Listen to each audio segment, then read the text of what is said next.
leitura, Colossenses, capítulo 1, versos 12 em diante.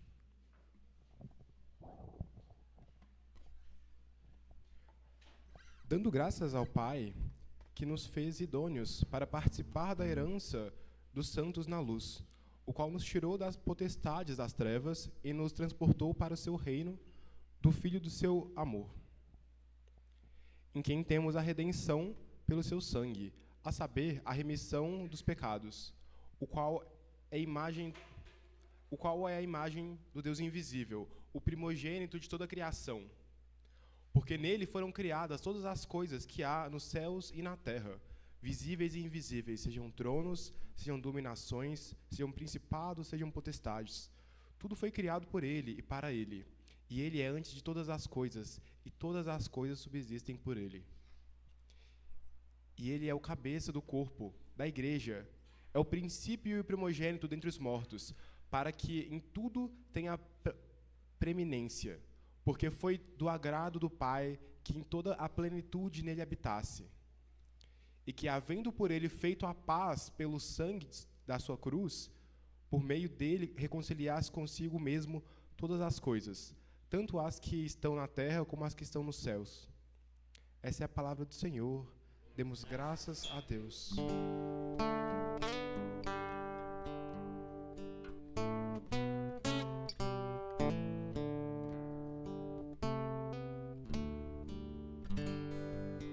Ele é antes de todas as coisas, e nele tudo subsiste.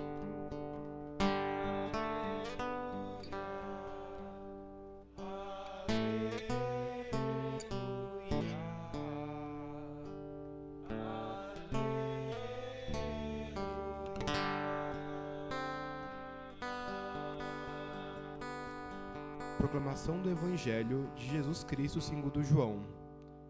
Glória a vós, Senhor. No princípio era o Verbo, e o Verbo estava com Deus, e o Verbo era Deus. Ele estava no princípio com Deus.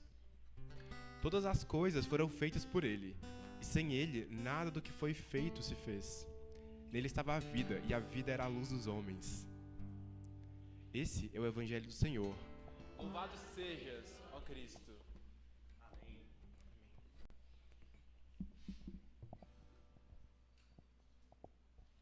Pegar o SF aqui. Ei, som. Aí, mano. Agora tá funcionando bem. Vou pôr ele aqui.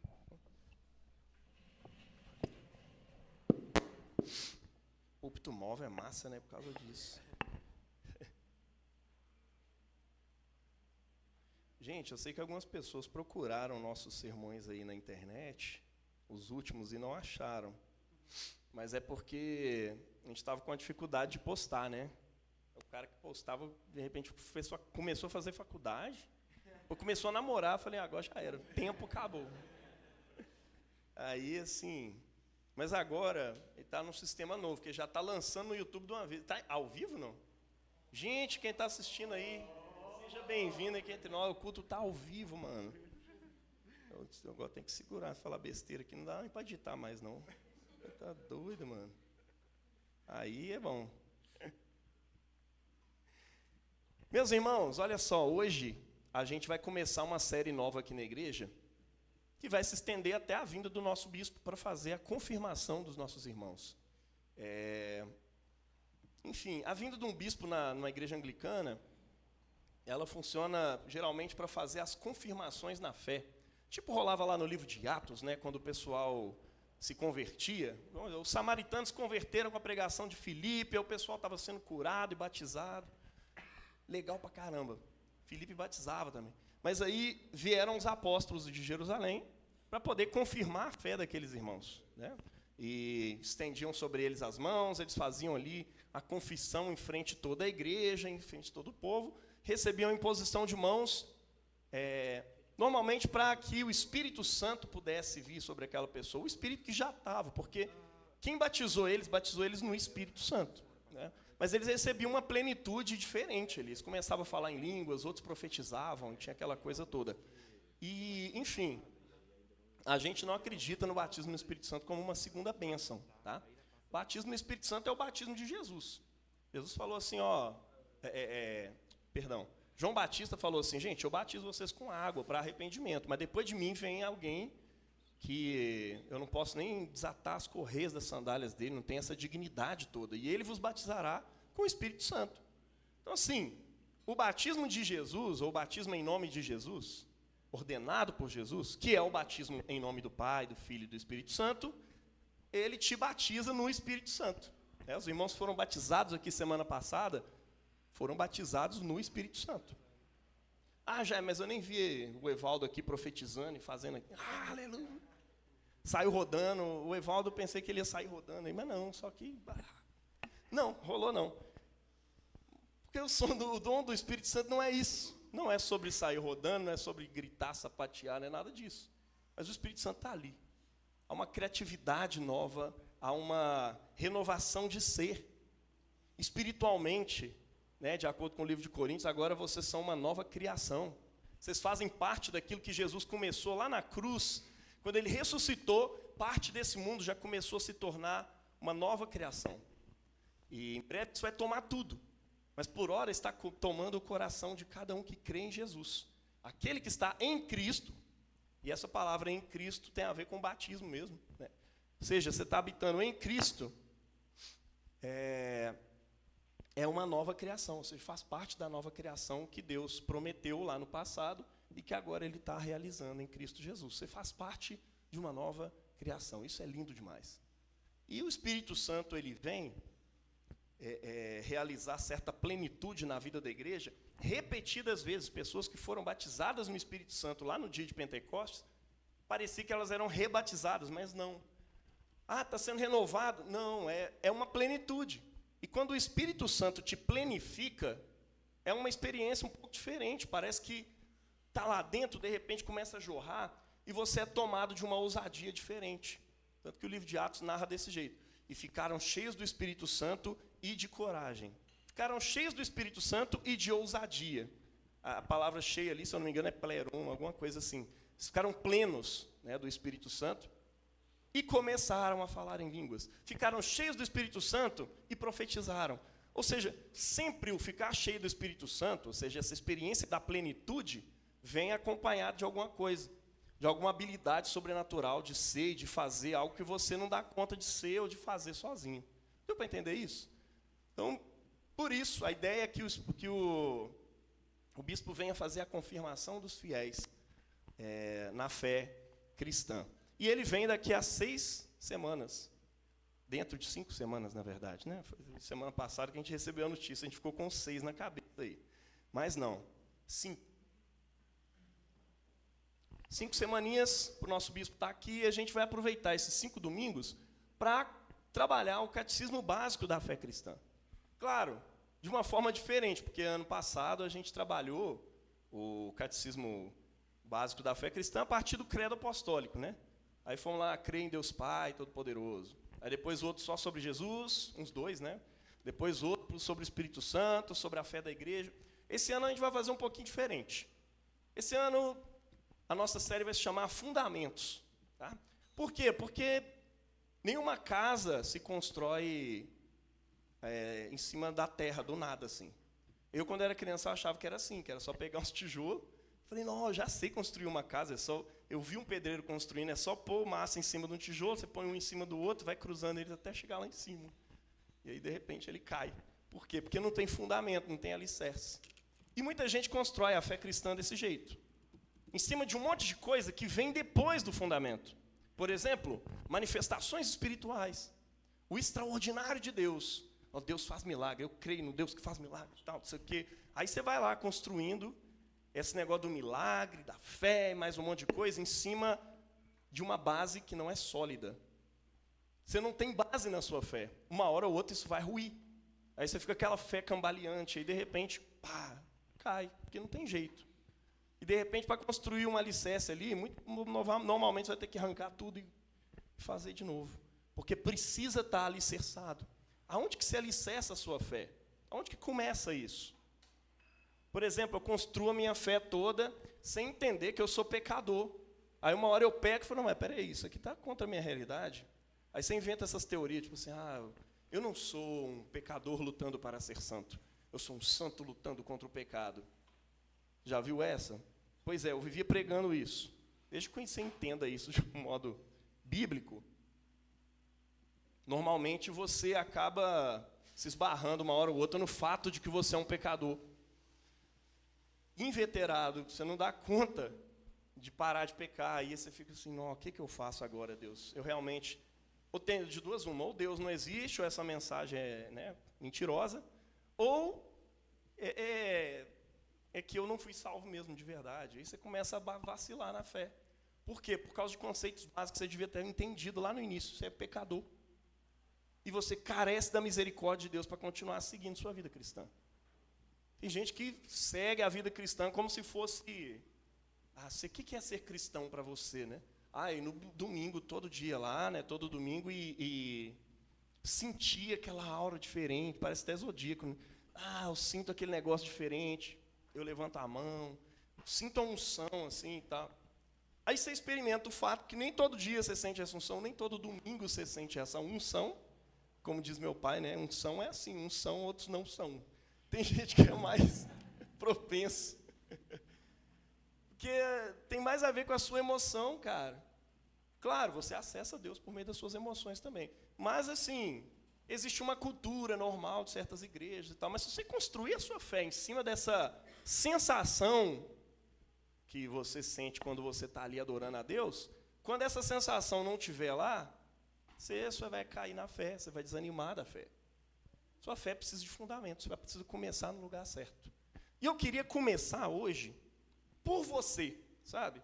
Eu até titulei essa mensagem aqui como Saudades de um Lugar Desconhecido. Eu adoro fazer títulos grandes, porque aí o André tem problema depois para postar no YouTube. Ele falou, Jaime, curta aí e tal, vamos fazer um negócio bonitinho aqui.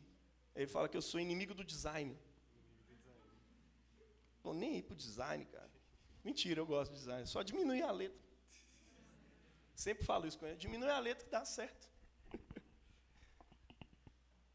Mas, saudade de um lugar desconhecido.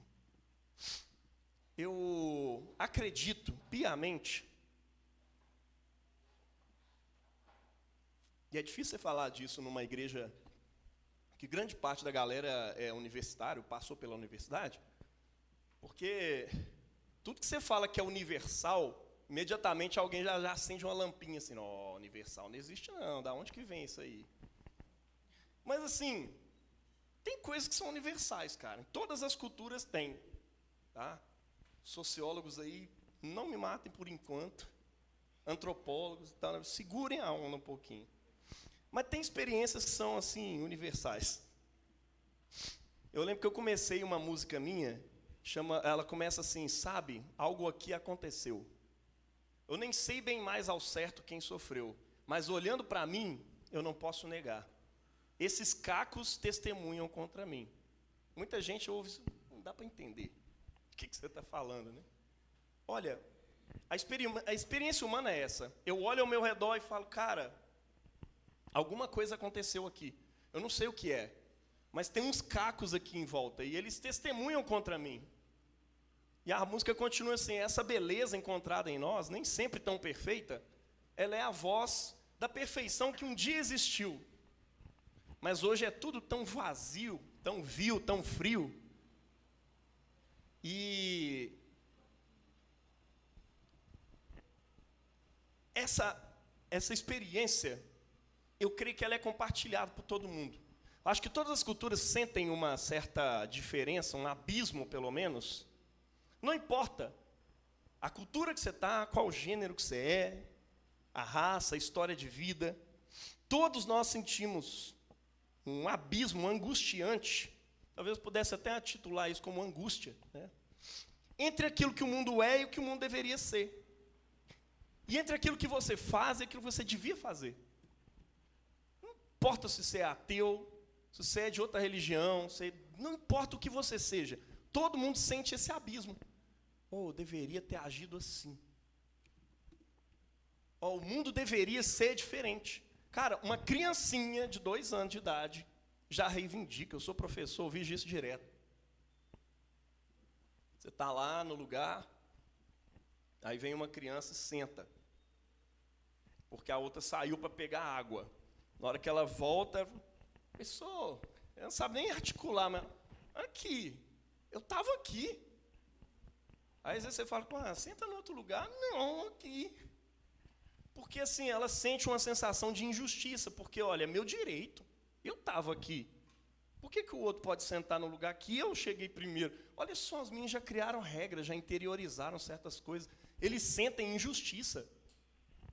A sensação de injustiça é geral. Em nenhuma cultura as pessoas se sentem em paz quando casais são traídos, os cônjuges são traídos dentro de uma relação.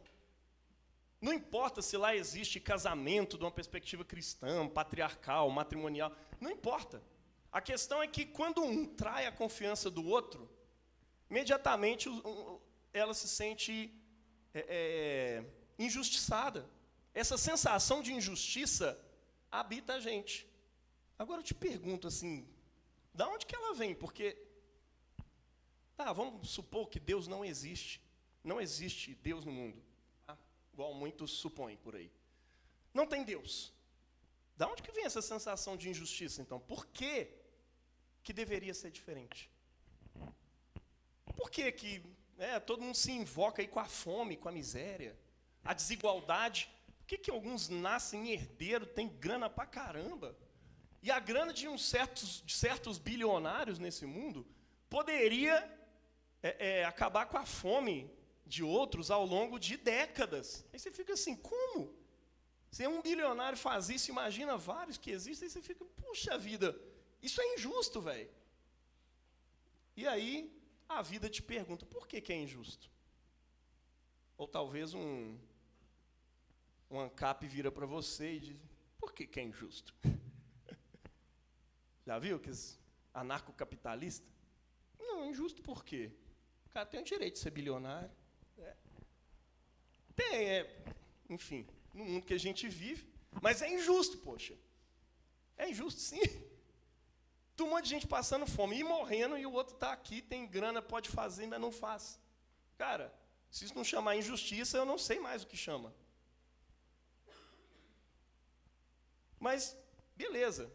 Se você sente essa sensação de injustiça diante daquilo que o mundo é, falando, deveria ser diferente, alguma coisa dentro de você está clamando com um critério de justiça definindo o que o mundo deveria ser.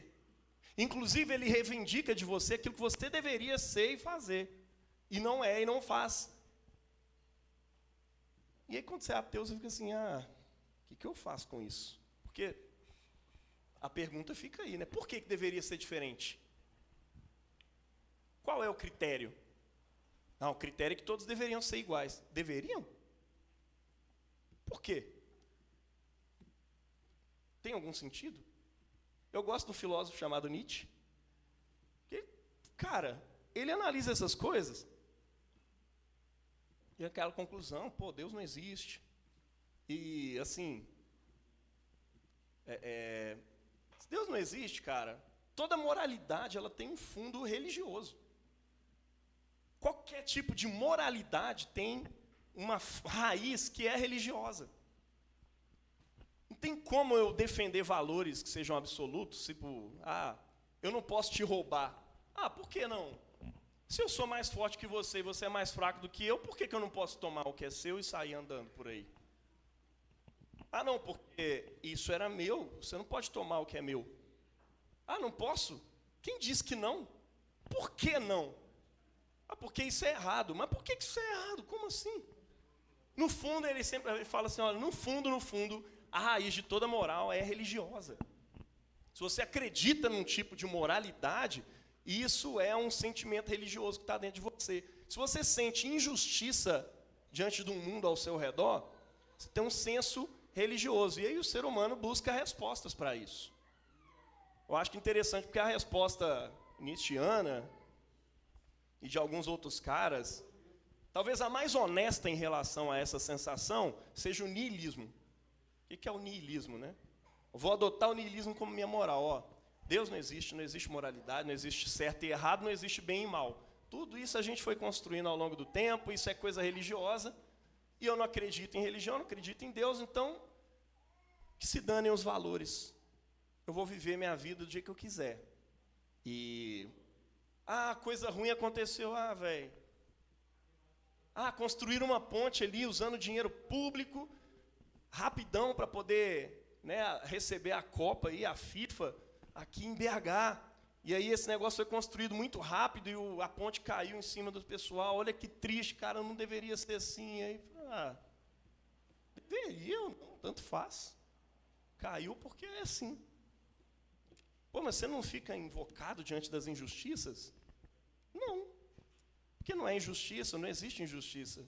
Não existe Deus, não existe justiça, não existe nada, cara. Então fica assim, aleatório. Olha que coisa boa que aconteceu, o dinheiro público foi usado para coisas boas. Fulano devolveu o negócio que caiu ali do outro. Bom para ele, não tem nada a ver com isso, sabe? É uma coisa assim. Já outros caras falaram assim, não existe Deus, não existe moral, essa coisa toda é uma viagem, mas a gente precisa construir um mundo melhor. E aí eles propõem novos valores, por exemplo, igualdade, liberdade, fraternidade, mais um monte de coisa. Só que aí, a pergunta continua. Deveria ser assim?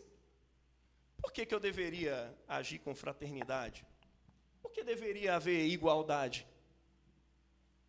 Porque é o certo. Quem disse que é o certo, irmão? É você que está criando isso, mas eu não concordo com você. E esses ideais existem até se levantar alguém mais poderoso que você e acabar com esses ideais na base da força, do revólver, né, da pobreza e mais um monte de coisa. E assim o mundo vai seguindo, né, funcionando desse jeito. Todo mundo anseia por um mundo diferente. E é engraçado, todas as religiões, né, dentro das diversas culturas, sonham com isso. Né? A gente sente uma esperança escatológica por um mundo melhor. Por exemplo, no hinduísmo, a galera tem a ideia da ordem cósmica, da harmonia entre os seres, né?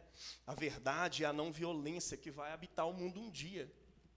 Como? Pelo retorno dos ciclos, né? O Satya Yoga e essa coisa toda. No islamismo também se tem essa ideia, né? Que Allah vai ter a sua misericórdia e vai construir um mundo de paz, salam. Né? Não é um mundo de salame, o Davi, mas é salam, o paz, que vem a mesma origem da shalom, né, hebraica. Mas é isso, paz, equidade, fraternidade universal entre todos. Olha que doido. É uma esperança escatológica. Outra religião aqui muito conhecida. Isso aqui não é religioso, eu não sei o que é. Progressismo.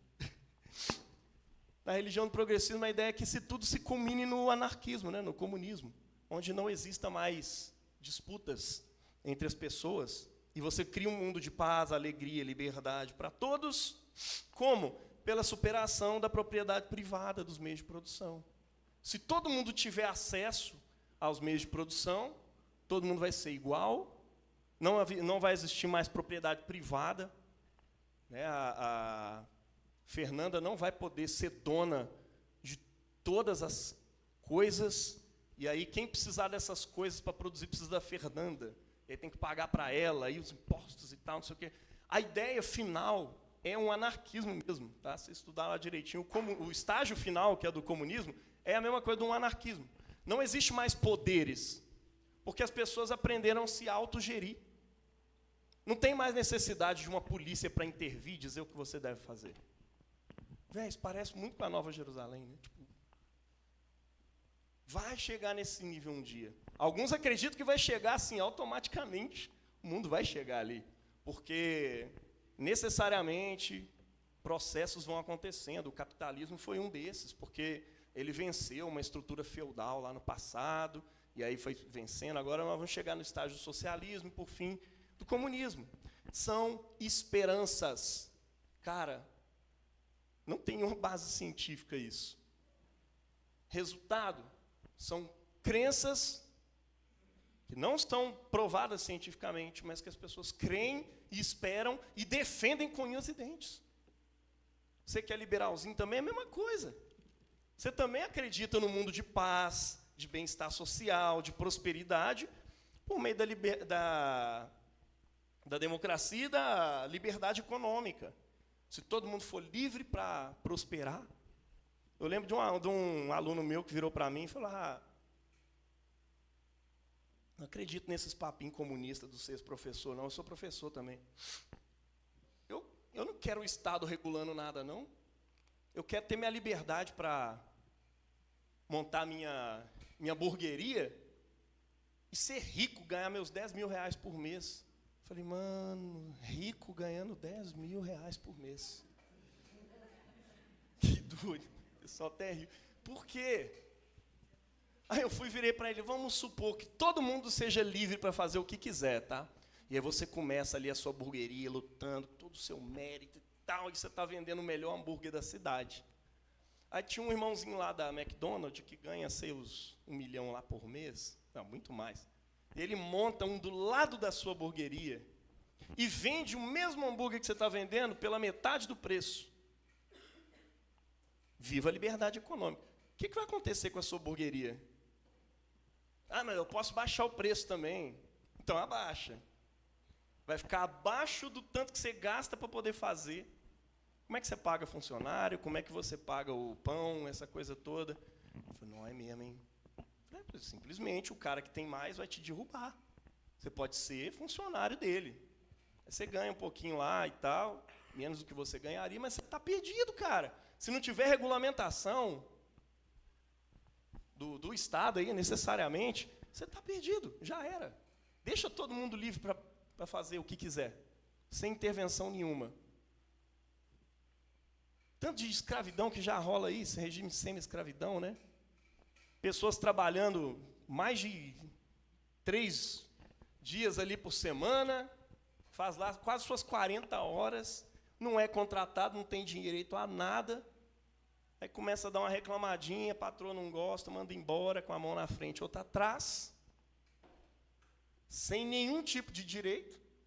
E o pessoal reclama, né, da carteira de trabalho, dos direitos dos trabalhadores e mais um monte de coisa. Gente, tem que pensar isso também antes de criticar certas coisas. O mundo não é simples igual a galera de direita e esquerda pinta, não. Tá? Tem muitos amigos seus na esquerda que são, assim, idiotas. Mas no sentido mais literal da palavra idiota, tá? Que é tipo assim, desprovido do conhecimento do geral ali e tal. Tá?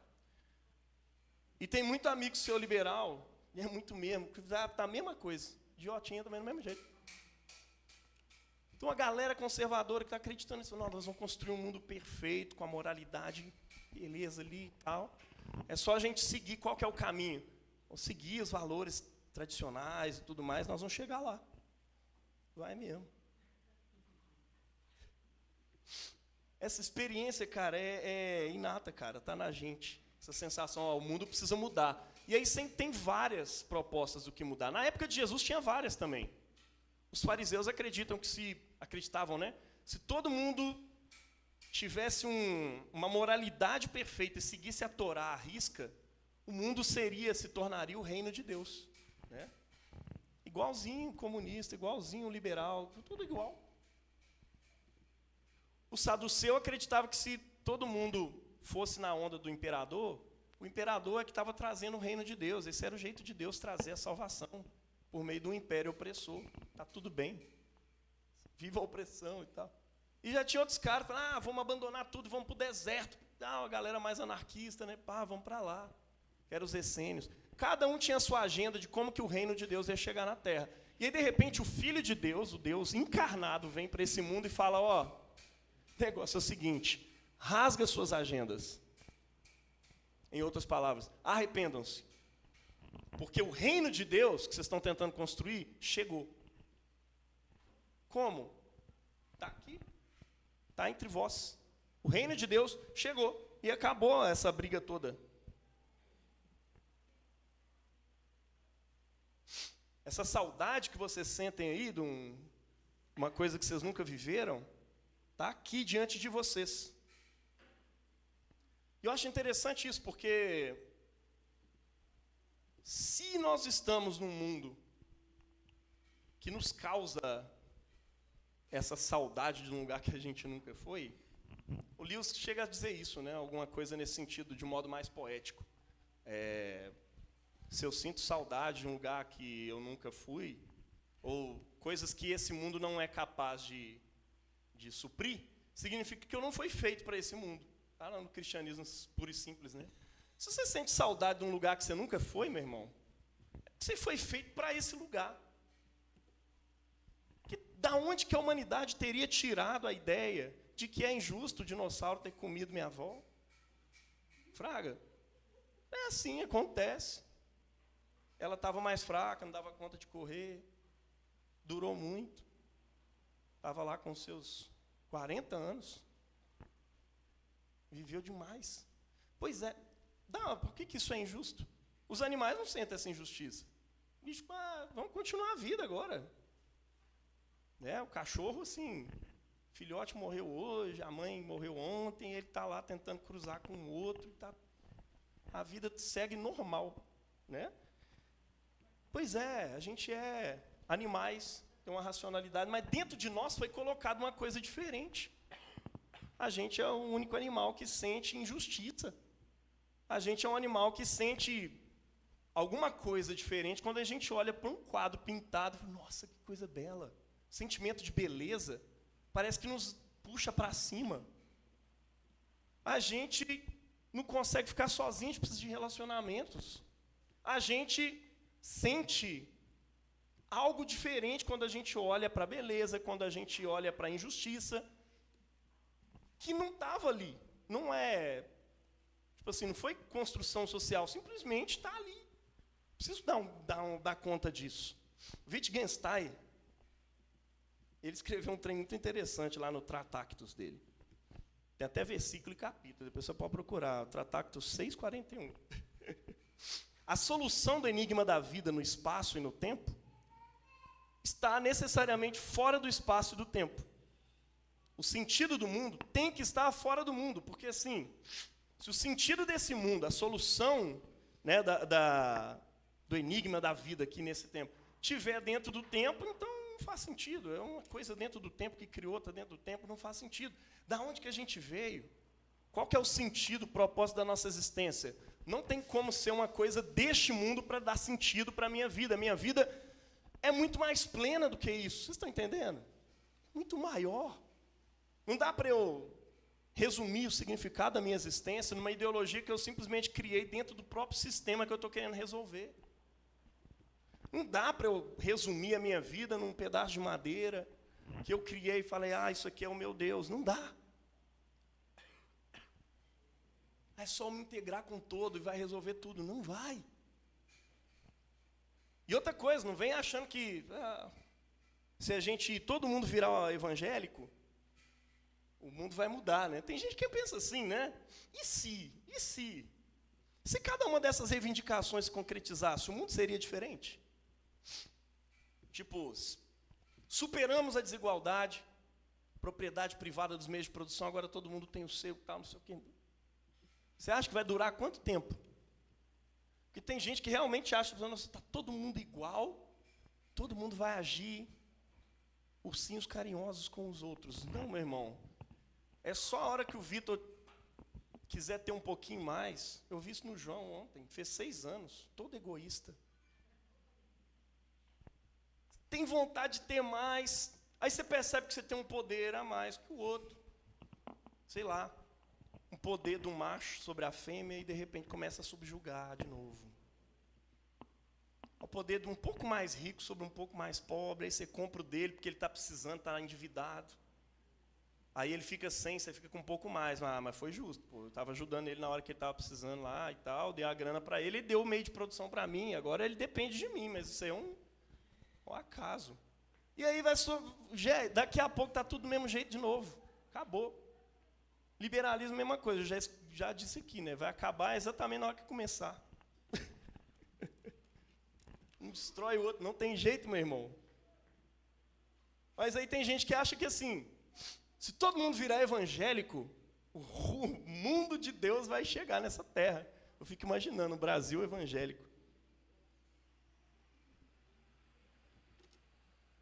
Falar nisso, até indico lá, saiu na Netflix essa semana aí a Apocalipse nos Trópicos. Alguns não curtiram, mas assim, enfim, eu achei interessante. Você vê como é que a massa evangélica deu uma controlada nas eleições. Você gostou, né? Deu uma controlada feia nas eleições 2018 e 2022. Vai ser assim, tal, não sei o quê. E pastores famosos, não vou citar nome para não dizer que é Malafaia, mas ele fala assim, com uma arrogância tão grande, né? A menina chega nele e fala, mas e agora? A massa evangélica, não, como é que é? A gente precisa resolver tal coisa assim, assim, o Lula está crescendo e tal. Fala, nós temos 30% da população brasileira. Não tem como vencer a gente. Se quiser ganhar alguma coisa, vai ter que conversar com a gente. E o cara lá que vocês elegeram está andando fora da linha. Pois é, ele vai ser cobrado depois. Porque na hora que ele vier pedir voto, não tem. Eu falei, olha só. Imagina um Brasil controlado pelos evangélicos. É engraçado, porque tem uma cena que eu fiquei assim, gente, aonde que está o amor de Deus que deveria habitar nos corações? Ela está lá dirigindo o carrão dele. Aí passa um motoqueiro. Começa a xingar o motoqueiro. Fala, vou chegar perto dele. O segurança dá um susto nele aí e tal. O cara está achando o quê? Nós somos pastor, nós somos trouxa? Que a gente é cristão, que a gente é otário, que a gente está aqui para perder? Aí eu falei, não era? Era para ser assim, eu acho. Foi isso que Jesus ensinou. Tomar sua túnica, sua capa, dá também a túnica. Dê um tapa no lado do seu rosto, dá a outra face. O cristão foi colocado no mundo para perder, igual Jesus. Porque a nossa vitória está em entregar, está no amor. Não está em vencer e se impor pelo poder, pela força, pelo dinheiro, por nada. A fé cristã é diferente disso tudo. Mas aí o pessoal parece que vai diferente. É aquilo que eu falei semana passada, retrasada, né? O pastor queria destruir a página que estava falando mal dele. Eu falei, gente, mas tinha um versículo lá na Bíblia que falava, né, que se te maldizer, orai pelos que vos perseguem. Porque assim, a justificativa era exatamente essa. Não, mas eles estão perseguindo a gente. Eu falei, não é para orar pelos que perseguem, abençoar, não amaldiçoar. Porque o reino de Deus funciona desse jeito. Mas é uma lógica muito diferente, muito retardada. Sim, o cristão foi chamado aí para ser esse retardado que acredita num futuro escatológico que só Jesus dá conta de fazer. Se a gente resolver por nós mesmos, dá ruim. O Brasil pode ser evangélico, pode ser católico, pode ser o que for. O problema humano, biblicamente, ele é mais profundo do que resolver propriedade privada, do que resolver moralidade, do que se tornar um pouco mais conservador ou não. Biblicamente, o problema do homem se chama pecado. E quando você olha para dentro de você, imediatamente você percebe que ele está aí. Criança é super inocente, mas vai chegando ali nos seus 2, 3 anos, lê Confissões de Santo Agostinho para você ver. Ele vai lembrando das primeiras vezes que ele foi sendo egoísta e tornou isso uma moralidade. E foi tornando moralidade aquilo que todo animal é, que é um ser em busca de prazer e de evitar a dor. Nosso trabalho é esse, evitar a dor, buscar o prazer, a todo custo. E uma hora ou outra ele percebe que, sendo mais forte que o Davizinho, que é 2 anos mais novo que ele pode mandar no Davi, ele pode constranger o Davi. Se o Davi não quiser, no final das contas, ele pode bater no Davi, puxar o Davi e fazer o que ele quer. E aí ele fala, cara, eu posso. Aí um dia descobre que tem outros que fazem isso com ele, aí ele reproduz isso para o outro, e assim o mundo vai. O nosso problema chama pecado. Um dia, entenda você isso como algo parabólico, né, mitológico, igual eu entendo, ou de modo mais literal. Aquele texto da maçã, nem tem maçã na Bíblia, mas, enfim, tem lá Adão e Eva no jardim. Tem gente que fala assim, Deus não queria que eles conhecessem o mal, né? Aquele Deus do Rousseau, né? Deus não queria que o ser humano conhecesse o mal. Aí o ser humano conheceu o mal e ficou mal. Não, Deus queria que o homem conhecesse o mal. Lá no livro de Hebreus fala que Deus queria que o homem conhecesse o mal. Né? Aquele que é experimentado, aquele que é maduro na fé, tem as suas faculdades exercitadas para discernir não somente o bem, mas também o mal. Mas como Deus queria que o homem conhecesse o mal? Por meio da obediência. Deus coloca uma árvore no meio do jardim e fala, não coma dessa árvore. A partir da obediência do mandato de Deus de não comer daquela árvore, o homem iria conhecer o que é bom e o que é mal. Ia ser natural, ele ia aprender isso. O lance é que ele quer um curto-circuito, como é que chama? Atalho. Ele quer um atalho. Não, eu quero conhecer o mal igual Deus. Deus conhece o mal, por que eu não posso conhecer o mal? Né? Isso é colocado ali como uma serpente tentando a mulher. Olha, se você vai ser conhecedor do bem e do mal, igual Deus, come isso. Era uma serpente mineira, ela foi comendo ele pelas beiradas, falou, come isso. Não, Zé, melhor não. Aí, ficou de conversinha, acabou comendo o fruto. Ou seja, desobediência é a raiz do nosso problema. Eu desobedeci às leis de Deus porque eu queria criar as minhas próprias. Eu fui colocar a minha própria moralidade nesse mundo para eu poder crescer e tudo mais. E aí só que foi dando errado. E aí, por causa da maldade humana, de acordo com a Bíblia ali no Gênesis, né, ele é afastado do jardim do Éden. Engraçado, porque o jardim do Éden, o Éden é a terra. O Éden é o significado ali de toda a criação. E o Adão e a Eva eram a representação da humanidade como um todo. O pecado deles meio que afastou eles de um jardim onde Deus tinha colocado e as coisas eram harmoniosas com a sua vontade. Eles foram tirados disso. É como se o pecado te afastasse do próprio mundo. Você está no mundo, mas você não tem conexão com esse mundo. Uma religião que saca isso é o budismo. Ele vai perceber, olha, você está sem conexão nenhuma com o universo. Está faltando. Por quê? Porque sacou. Olhou para o mundo e falou, cara, falta conexão. Quando a gente tem mais conexão, as coisas são melhores. Olha que doideira. Está sem conexão com o universo, com as pessoas, com as coisas. A fé cristã já dizia isso há muito tempo. Nosso problema está aí. Claro, tirando o fato que o budismo é bem mais antigo ali que o judaísmo, tá? Eu não estou ignorando isso, não. Mas a fé cristã está dizendo exatamente isso. O problema do homem não é que ele está desconectado do universo. Tem uma razão para ele estar desconectado do universo.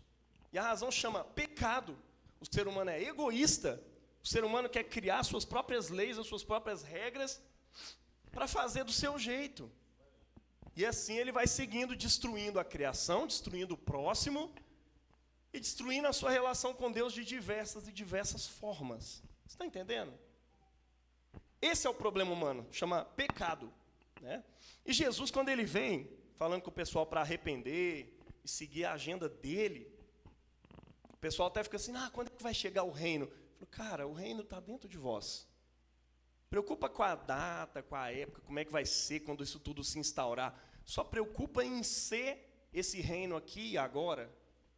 Ser um jardim plantado aí no meio desse deserto. E o resto eu vou fazer. A fé cristã de verdade, ela é cética quanto à possibilidade do ser humano construir o reino de Deus com suas próprias mãos. A gente não acha que se o mundo for mais evangélico, mais cristão, as coisas vão se resolver. As cruzadas estão aí para provar isso. A Idade Média, a maior potência do mundo continental ali, que é a Europa, era todo mundo cristão. Deu em quê? Um monte de gente assassinando muçulmano, judeu, não é? E tudo mais que divergia da moralidade cristã, ou daquilo que eles chamavam de moralidade cristã, inclusive.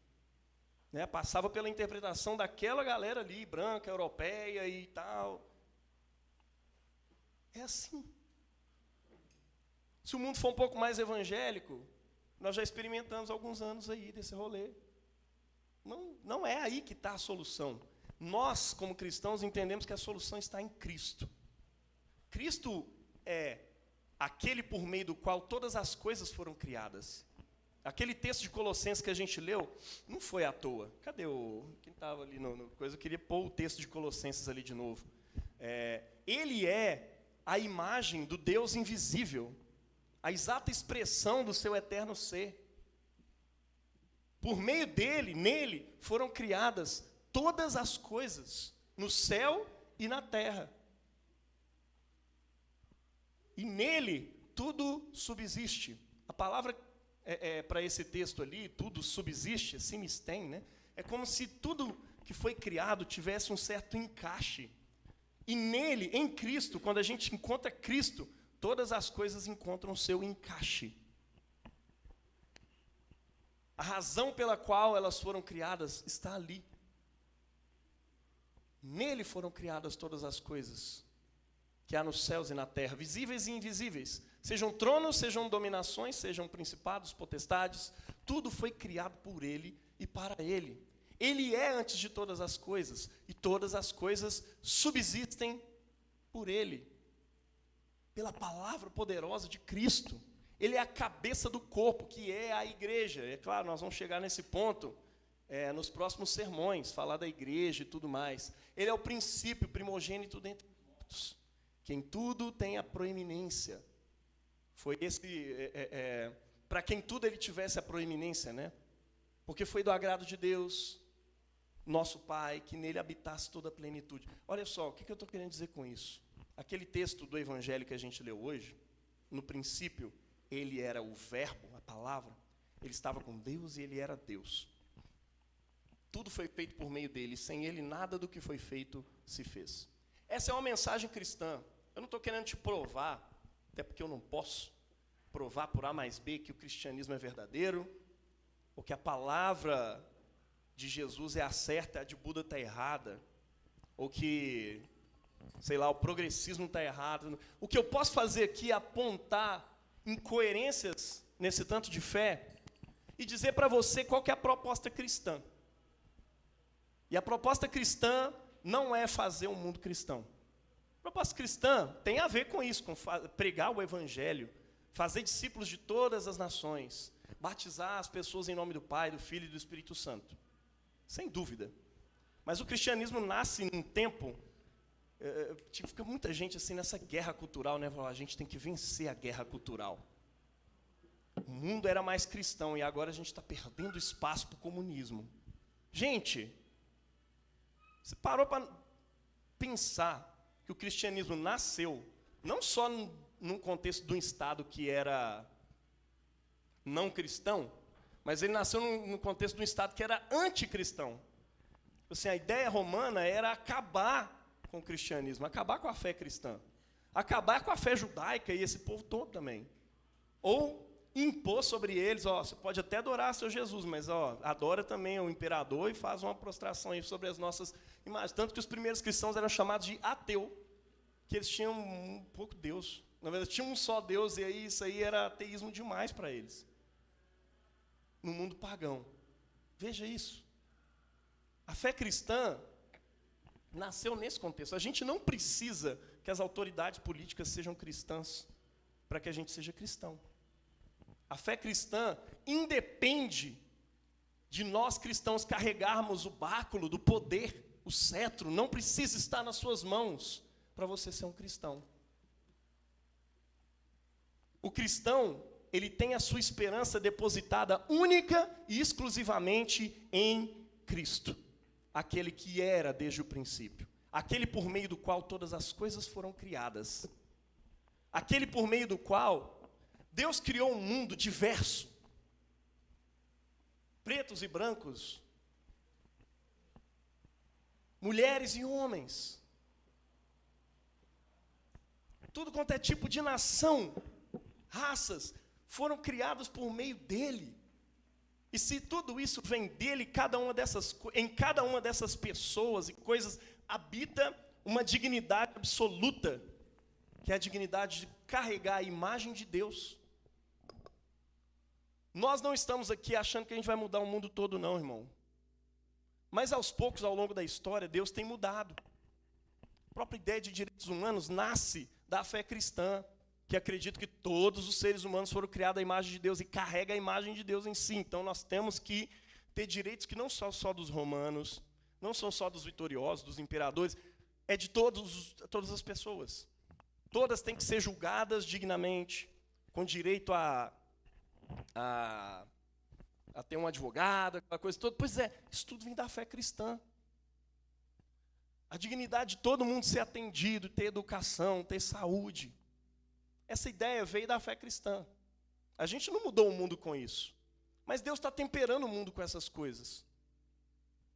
Para o cristão, essas coisas só vão se concluir o dia que Cristo descer e se manifestar. Porque aquilo que nós somos está escondido nele. Quando ele, que é a nossa vida, aquele por meio de quem tudo foi criado, se manifestar, então nós seremos manifestados com ele em glória. Deus vai resolver os problemas do mundo, mas é ele que vai fazer, não somos nós. A gente aqui simplesmente vive para expressar nesse mundo as virtudes daquele que nos chamou das trevas para a sua luz.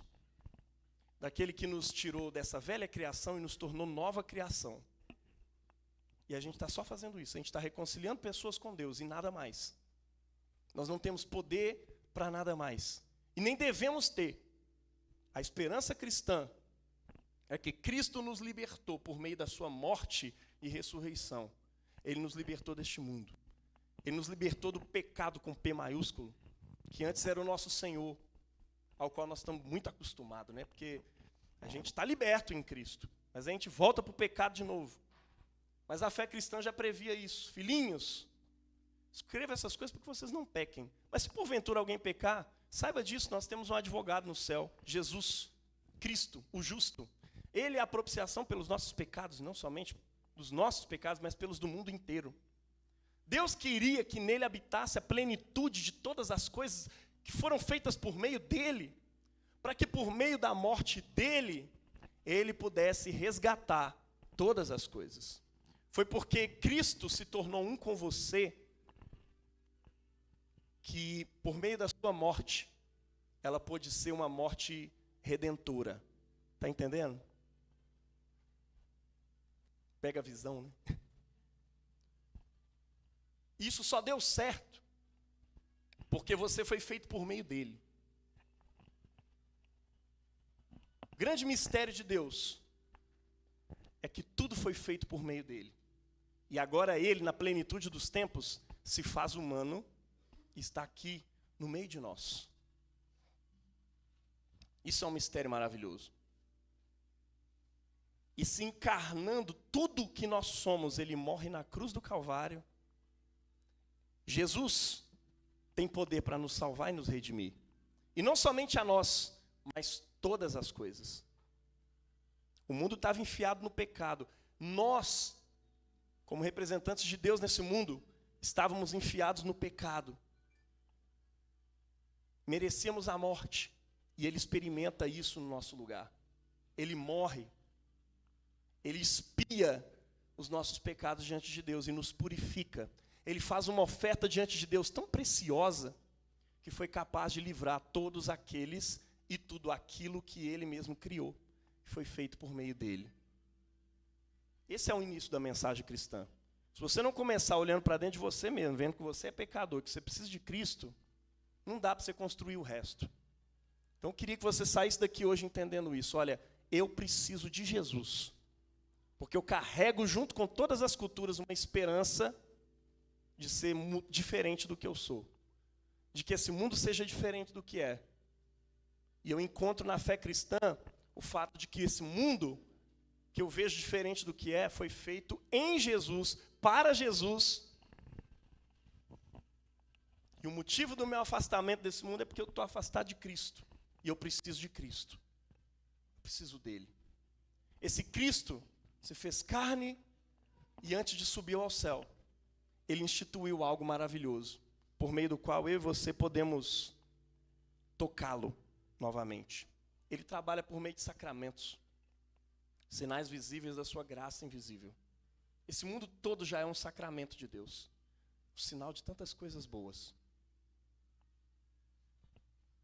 Mas hoje, ele se apresenta para nós de um jeito que ele apresentou há 2000 anos atrás. Ele virou para os seus discípulos e falou, olha assim, isso aqui é o meu corpo, que é dado por vocês. Façam isso em memória minha, comam. Esse sangue, esse cálice aqui é o cálice da nova aliança, que Deus está fazendo com o mundo no meu sangue. Bebam isso em memória de mim. Isto é o meu sangue, isto é o meu corpo. Caras, que hoje você venha para a fila da Santa Comunhão, entendendo, olha, isso aqui é a minha comunhão com Cristo, por meio do qual todo mundo foi criado, e que me redimiu. E eu estou me alimentando do próprio Deus, que redime o mundo, não só a humanidade, mas o mundo todo. Porque Deus amou, não a humanidade em si, mas o mundo, o cosmos, de tal maneira que Ele deu o seu único Filho. Para que você, que nele creia, não pereça, por causa do pecado, por causa da destruição, da devassidão, da perdição desse mundo, mas tenha vida eterna. E a vida eterna é essa, que conheçamos a Deus, num relacionamento íntimo, profundo com Deus, aqui e na eternidade. Deus abençoe você na prática dessa palavra hoje, em nome do Pai, do Filho e do Espírito Santo.